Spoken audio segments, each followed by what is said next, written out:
A very useful function that exists in Excel and has for a while, but has never been included in any Excel documentation, is the Datedif function.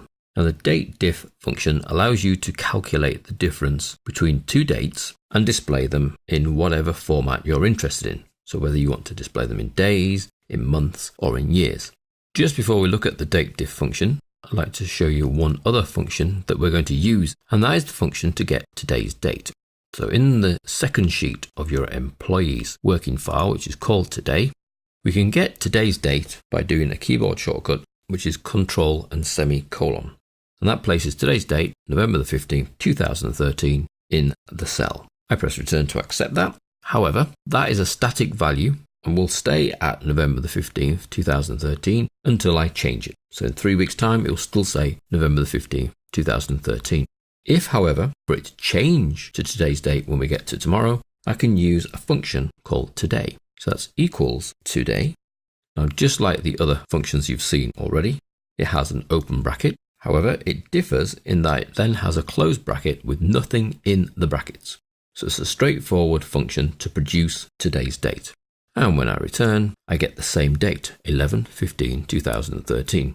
The difference between the two cells, though, is that A2 is a function, so we'll always have today's date in there, and A1 is a static value and will always stay as November the 15th. Now we're going to use the today function in our new Datedif function. So we go back to the employee sheet, where we can see we have their dates of birth. But we'd like to see their ages. When we talk about humans, we talk about ages. So let's go create ourselves a new column. Insert column, new column heading of age.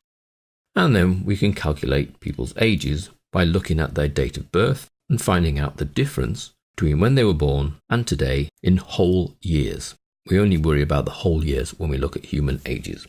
So the function is equals Datedif, open brackets. Now you'll notice that because this is not officially a supported Excel function, nothing appears when you open the brackets, whereas when you create any other function, when you open the brackets, it gives you the criteria that are required. Now you have to know the criteria. So the criteria are actually 3 steps. The first part is the oldest date, which is going to be the person's date of birth, which is E2. Then comma. The second part is the second date, so the newest date that you're trying to find a difference between, which in our case is today's date. So we can actually place the function today inside the Datedif function, and then comma. So we're actually asking it to find the difference between E2, which is the person's date of birth, and today's date, but we need to tell it which part of the date we are interested in. Well, we're only interested in the year. So we put a little set of speech marks, Y, and another set of speech marks, and then closed brackets.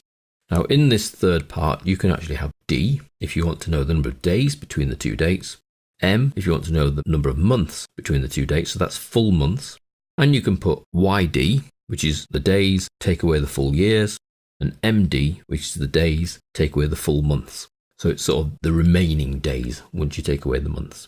In our case, we've asked for how many full years are there between E2, Wendy's date of birth, and today.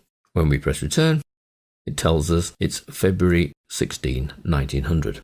Now the reason for that is because Excel in its helpful way has actually pre-formatted this cell as a date format. Now we've seen this previously in the formatting, in that the date format already applied to this cell is not what we're after. So we can change that by going up to the quick format option here and just choosing general. And you can see that it tells us that Wendy is 47. I can then replicate this formula to the bottom, double click on the little fill handle, and it then, as all functions are relative, works out the age of each of our employees. So Mary Wallace is 58, Robert Clark is 38. And when we look at the formula, you can see it's moving down relatively to now look at their date of birth. The today function is a fixed function producing today's date, and the Y is a fixed value producing the full number of years. So this is the very useful, although undocumented, Datedif function.